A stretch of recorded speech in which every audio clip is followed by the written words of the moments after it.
Welcome to GST 106, and our caption for today's topic is Communication and Society. Communication and Society. I am Chiazor from the Department of Mass Communication. On the successful completion of this topic, we should be able to explain the concept of communication, process of communication, and channels of communication. We should also be able to discuss the concept of society and the importance of communication in various areas in the society. Thirdly, to understand the problems of ineffective communication in the society. Also, we should be able to explain the role of communication in society development, the media, and the social world. To understand communication as a social process and social science. Now, let's look at the concept of communication. What is communication? Communication means to share ideas, information, opinions, feelings, or experiences between people. Yes, without communication, there will be no world. Without communication, there will be no activity in anywhere. For people to interact, for people to connect, there must be communication between them. All right, let's look at communication process. The communication process includes number one, the source.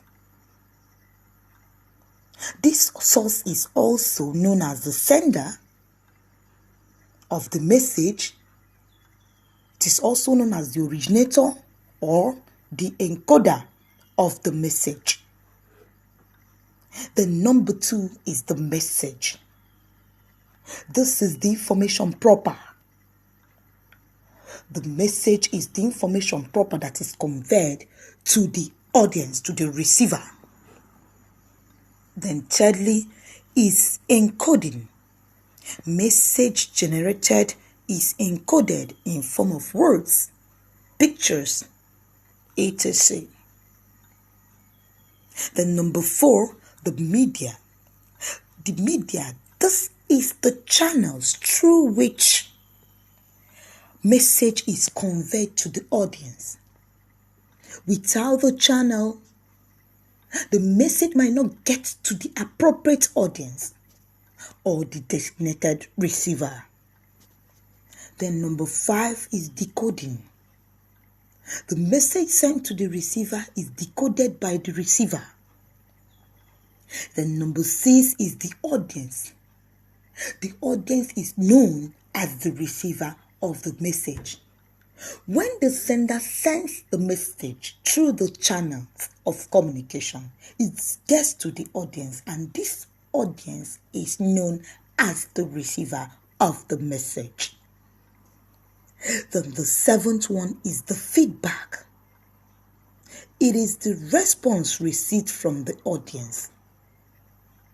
Feedback comes up when the receiver receives the message and understands the message completely. That is when the audience or the receiver gives feedback to its sender. Therefore, communication will not be effective without feedback. Then number 8 is noise. This refers to any obstruction that is caused by the sender, message, or receiver during the process of communication. All right. Let us look at types of communication. Types of communication. We have so many types of communication, but here we are going to look at the 3 basic types of communication. And they are: number 1, intrapersonal communication. Number 2, interpersonal communication. And number 3, mass communication. Let's look at intrapersonal communication. It is the type of communication that involves one person and the sense organs. It's like, for example, soliloquizing. For example, you are watching a program on a TV screen and you found out that the program is not interesting.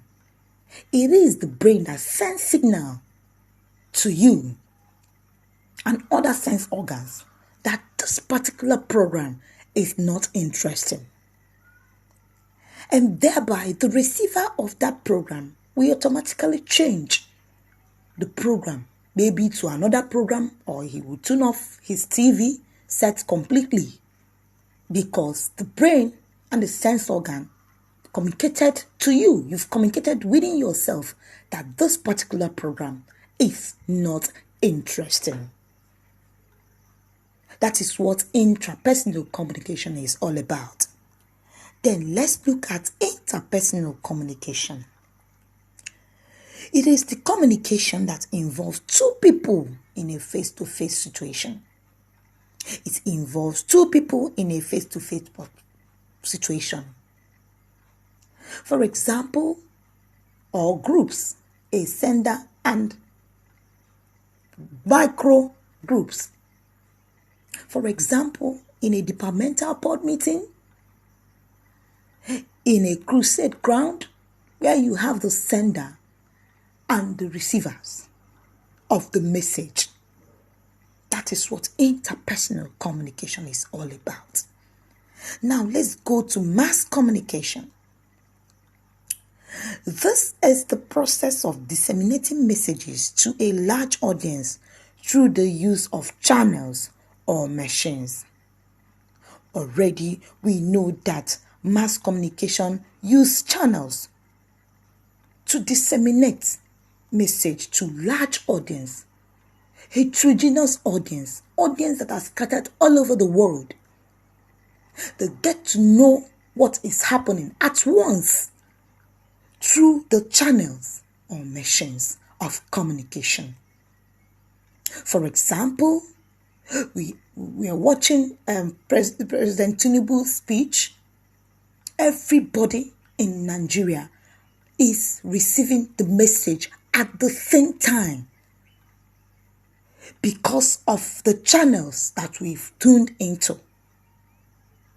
This message reached the audience through these channels of communication. So this is what mass communication is all about. Like I said, we have other types of communication. Let's just look at the print media. Number 1 is the print media. Let's look at what the print media is all about. The print media is the oldest of the mass media. It has been long in existence. And it includes books, magazines, newspapers, etc. Then second is the electronic media. The electronic media. This is also known as the broadcast media. It includes radio, television, films. Then number 3 is the digital media. This is referred to as the news media.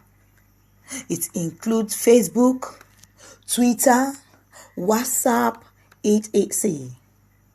Of course, the digital media is now what is in vogue.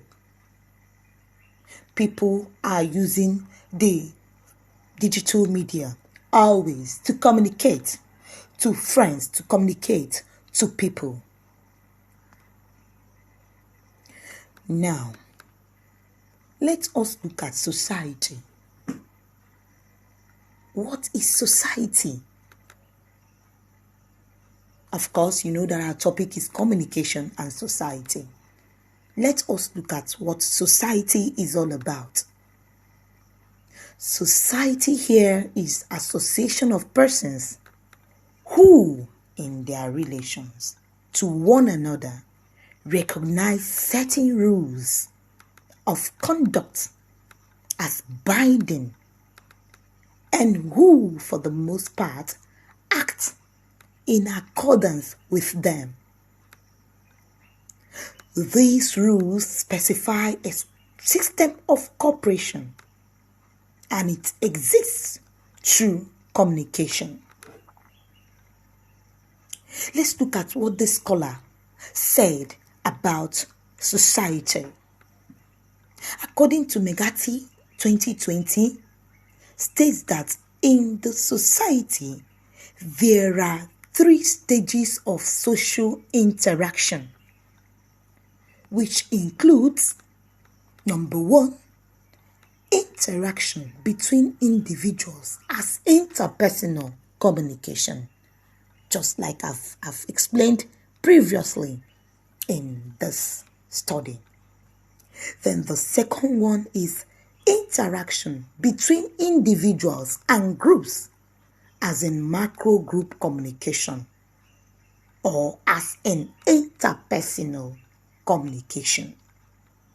Then number 3 is interaction between groups, as in mass communication. Now, the importance of communication to society. Let us look at the importance of communication to society. Like I said, without communication, there will be no world. There will be no activity. All right, let us look at the importance of communication to society. Communication is paramount in all phases of life and plays a vital role in human life and human society. Thus, communication is important in various areas such as culture. In our culture, we use communication effectively. People get to know about our culture by the way we present it to people through communication. For example, chieftaincy title. People have various ways in which they do their coronation. Some people present their culture through channels of communication. Thereby, other people will get to know what their culture is all about, the way they live their life, the way their culture is. Then number 2 is communication is important to education. Just like I am now teaching you GST 106, which is communication and society. I am talking, thereby I am communicating to you what the course is all about. And you, the student that is listening to this study or course, is getting what I'm saying. Without me talking or telling you what this course is all about, you will not understand it. So this is communication, the importance of communication to education. We use communication to teach in so many ways. Then number 3 is communication is important to organization. Organizations communicate effectively from the employer to the employee. Activities will not be effective in an organization without communication. The employer will tell the employee what to do, what to carry on in the organization, and that employee will implement it. Without communication going between them, there will be no activity in that organization. Then communication is important to the family. In a family, things will move on fine when there is communication. Mother or father will communicate to the children to do one or two things. In a family meeting, communication is paramount because things are to be discussed in that family meeting. Also, communication is important in politics. Very, very important. People get to know about or take cognizance of some political parties through communication. Political parties advertise their political ambition through the media of communication, through the channels of communication to people. People get to know about Labour Party, APC, PDP, and so on through communication. Now, let us look at problems of ineffective communication in the society. Number one is lack of knowledge or information. Lack of knowledge or information. This is when the source of the message does not have the facts of that message. It can lead to misunderstanding, misinformation, and inaccurate assumptions. When the source of the message does not have the facts, the actual fact of the message, it can lead to misunderstanding, misinformation, and inaccurate assumptions. Then number two is different backgrounds and cultures. Misunderstanding, confusion may occur during communication in a society where there is different ethnic, religious, and cultural background. Different backgrounds and culture misunderstanding. Here, confusion may occur during communication in a society where there is different ethnic, religious, and cultural backgrounds. Thirdly is distance. Distance is a barrier to effective communication. This is because in interpersonal communication, the audience might interpret the message from different perspectives. All right. Let us look at the role. Let us look at the role of communication in society development. The role of communication in society development. How do we use communication to effect development in the society? Number one, informing people in the society with vital information. This will motivate people to take action in the development of the society. When you inform people about what is going on and what you have in mind in order to develop the society. For example, the government telling the masses what he wants to do as in terms of development.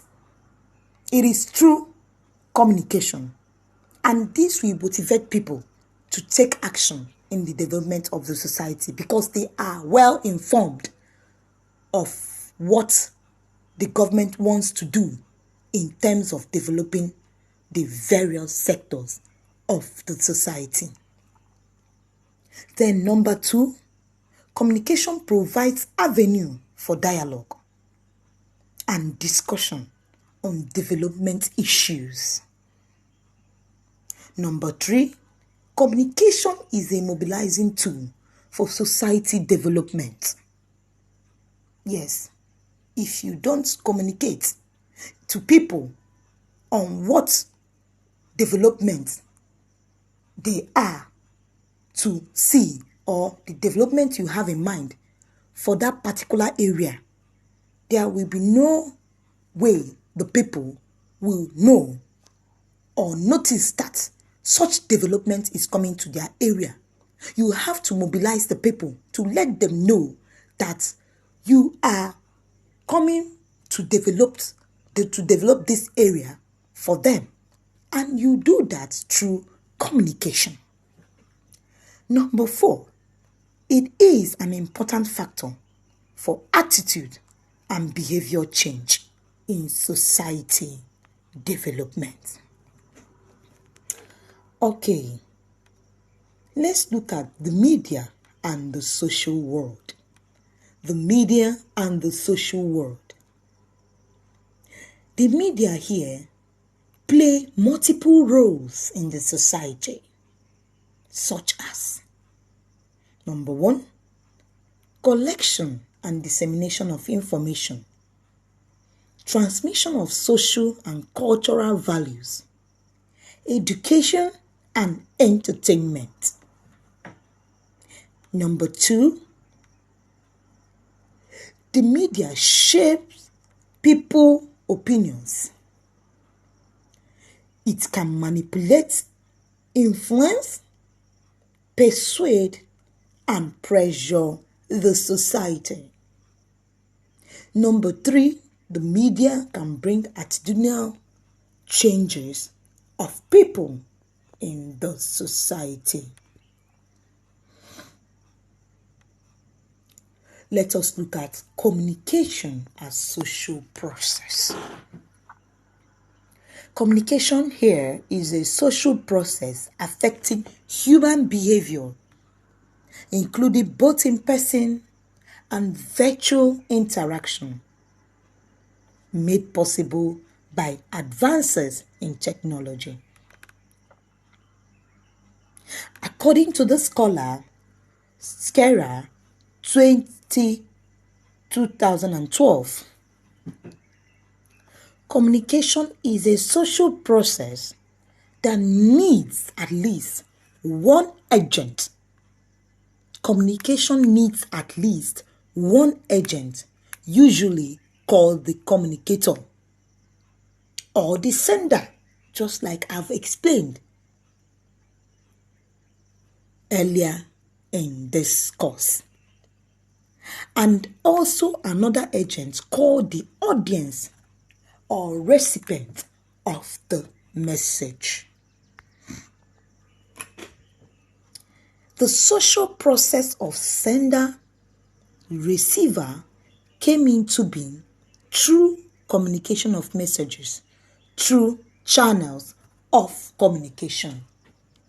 In communication, there must be the sender, which is the originator of the message. There must be the receiver that receives the message, and there will be the communication channels through which the receiver receives the message. Then let's look at communication as social science. Communication as social science. Number 1, communication aims at development knowledge about interactional process and communicative behavior. Number 2, communication over time is invariably present in aspects of human life. Yes, communication is present in all aspects of human life. Without communication, there will be no activity in the human life. Number 3, Communication is said to be an activity in delivering messages, information, ideas, thoughts, and others through intermediaries that have meaning to change attitudes and behavior of others. Now, in summary and conclusion, we have discussed extensively what communication is all about and the role of communication in various aspects. Here, communication in no doubt is a powerful tool for social change, social interaction, and social relationship. Number 2, communication is used for transfer of ideas, education, entertainment, interaction with society, and to update oneself and better understand the world. Number 3, people exist, achieve their goals, understand and aware of what is happening around them and the world at large via different means of communication. Without communication, there will be no world, just like I have said previously in this course. Communication is paramount in all human life activities. Therefore, without communication,